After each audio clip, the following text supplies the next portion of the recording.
We are talking about current trends and patterns in ag real estate markets with Roger Sahs from the Ag Economics Department. And Roger, give us an idea of what's been going on the past couple of years. Well, after some sizable gains in the land markets during the first part of this decade, we've undergone some corrections, and the land markets have actually leveled off since about 2016. And so the main culprit behind those corrections has been the lower farm earnings that we've experienced in production ag. And so the markets have reacted to that. I think they've been moving sideways so far in 2017. They have stabilized somewhat. Hopefully the worst is behind us in terms of those declines in net farm earnings.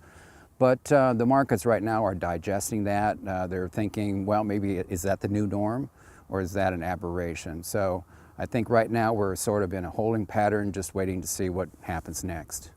And go into that a little bit more of some of the cause for this kind of leveling out. It really kind of, part of it at least, drives back to commodity prices. Exactly. Yeah, commodity prices are the main culprit behind the lower farm earnings. And you know, land is a income producing asset, especially in agriculture, and anything that impacts those earnings, either at the current time or expected, does impact those values down the road. So those values have been impacted by those lower farm earnings and those expectations down the road.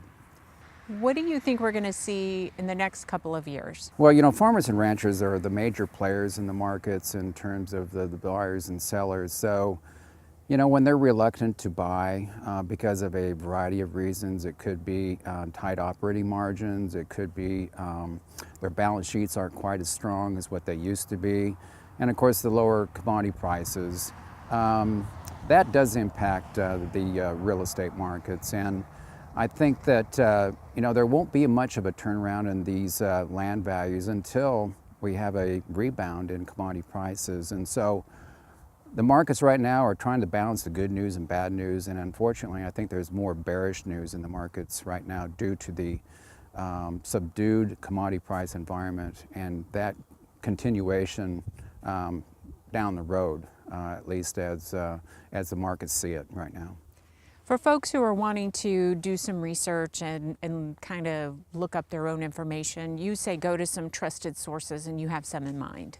Yes, you know, good market information and analysis is critical. So we really encourage the viewers out there, if you're a participant in the markets, you know, on the buyer and seller side, that you can check out some websites, either at the Ag Econ land value website, or the USDA NASS, or the Federal Reserve Bank in Kansas City. All great sources and resources of information.